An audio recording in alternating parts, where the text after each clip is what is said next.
950, 3040, 5064, 10,001. What's that you say? That's not heavy enough? Right, I'll show you something.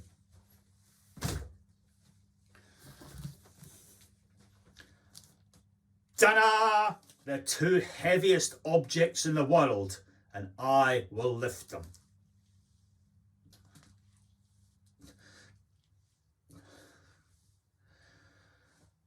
Good morning. Welcome to First Things First. My name's Alistair McIntosh, and why am I holding these books? I'm holding them because they are written by Thomas Piketty. He is a very, very influential French thinker. He's advised the Labour Party in the past, and his thoughts lie behind all the thinking in the white paper. Thomas Piketty invented what he calls participatory socialism. Now we know that Comrade Boris from the Etonian Soviet, I must get that right, has many left-wing advisors, and the white paper is the proof of the pudding. Piketty is very concerned about the concentration of wealth in fewer and fewer hands. He thinks there's trouble ahead because of that. And his solution to that is to put workers and residents and consumers on boards. We see that in the white paper. And his other solution is to spread equity and ownership more widely. We see that also in the white paper with the shared ownership proposals. There are, however, a couple of flaws with those proposals. The first flaw is the unfair distribution of repair costs between the shared owner and the landlord, although the guarantee mitigates that to some extent. The second flaw is the desperately poor build quality in a lot of those properties.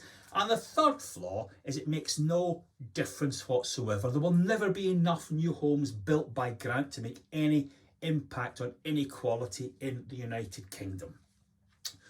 So why don't we tackle the real issue?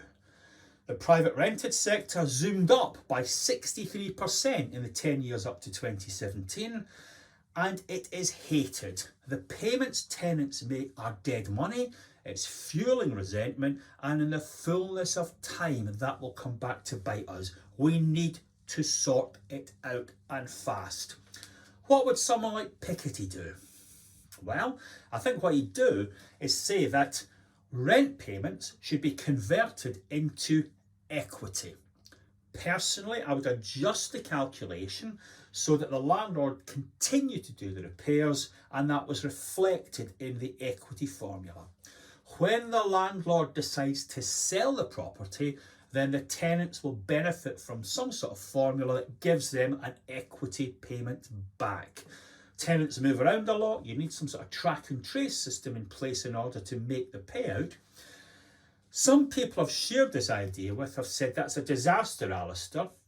It will kill the private rented sector. It will incline fewer people to get into it. More people want to get out of it. To that I say, excellent news. If the big landlords, if the so-called amateur landlords aren't dabbling in the waters and outbidding people, then maybe we will see more affordable homes for normal people to actually become owner-occupiers. And that would be a great way to boost equality in this country. And I do think that that will come. Piketty, very influential, as I say, on the Labour Party, very influential on the Tories. Watch this space. Last week, a coroner's inquest based on a death from 2013 in South London was reheard. The gist of the case is a young girl with asthma died of a severe asthma attack triggered, many experts believe, by toxic air in that part of South London. Now, if the inquest says that air pollution was the cause of death, that will have an incredible impact. Already, according to Public Health England, every year there are more than 30,000 excess deaths due to air pollution.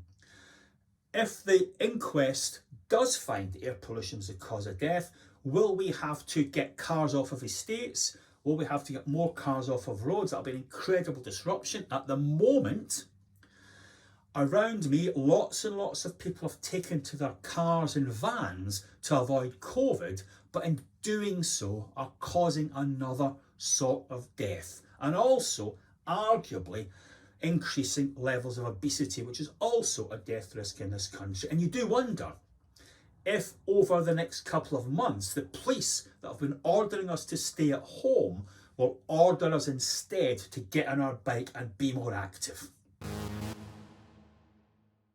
The impossible was achieved last week. Ofwat published league tables for 17 water and waste companies that operate in different markets, different people, different investment needs, but somehow they managed to rank them according to leakage, customer satisfaction and pollution. How on earth can that be done? It's impossible, according to everyone in housing. Will we continue to hide under the apples and pears, or are we willing to subject maybe our top 17, 20 landlords to some sort of league table? Information won't give residents the power that Piketty wants them to have, but it might just introduce a small sliver of accountability.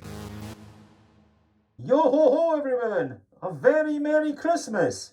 I'm Santa, as if you didn't know. I've been looking through the HQN membership list. I've been looking through all the nice people that have booked onto the courses recently, and I can confirm, if you use HQN, you're not on the naughty step and you will have a fantastic Christmas. Goodbye everyone!